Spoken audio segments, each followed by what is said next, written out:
Hello everybody and good morning. I have a few minutes to myself, so I figured it was time to talk about a topic I've been thinking about more and more often recently, and that is how utterly irresponsible Karn was post-cleansing after he was freed from his Phyrexian corruption.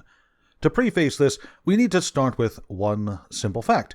Karn knew pretty much right away that trying to fight New Phyrexia was going to be an absolute slog of an uphill battle, and of the three walkers who were actively trying to get the infection under control, he was the one who dipped out first to try and get help.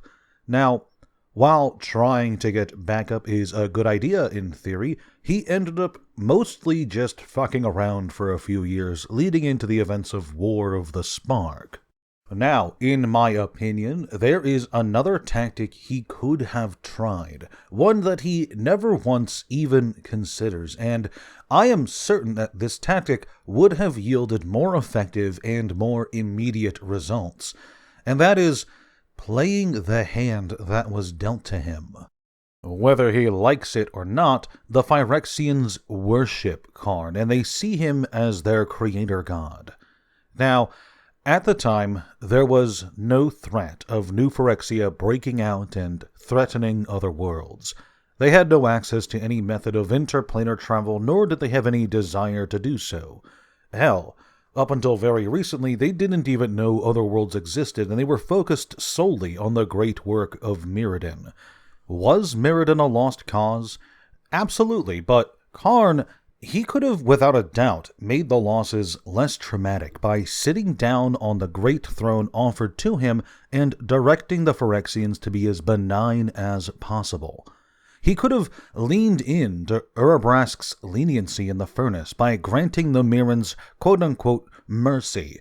Hell, he could even spin it by making grand speeches about how each of the Praetors embody a trait their god values, and Urabrask going against the mold represents the need to be creative and flexible. While he's reining in the worst attributes of the Phyrexians, Karn could take steps to ensure that other planeswalkers don't end up on the world and risk spreading Phyrexia's infection to other planes in the multiverse. He could send Elspeth away with instructions to every planeswalker she encounters. Phyrexia is a death world. Do not go there. This, at least as far as he's aware at the time, would really go a long way to prevent Phyrexia from ever threatening other worlds. It would keep them contained on Mirrodin Argentum New Phyrexia, with him at the center, keeping everything not good, but less awful than it could be. Sure, Karn is repulsed by the Phyrexians, but by becoming the god they want him to be, he could effectively quarantine one of the greatest threats in the multiverse, which leads into step 2, which is solving the problem. Karn is effectively completely immortal and has access to time travel magic.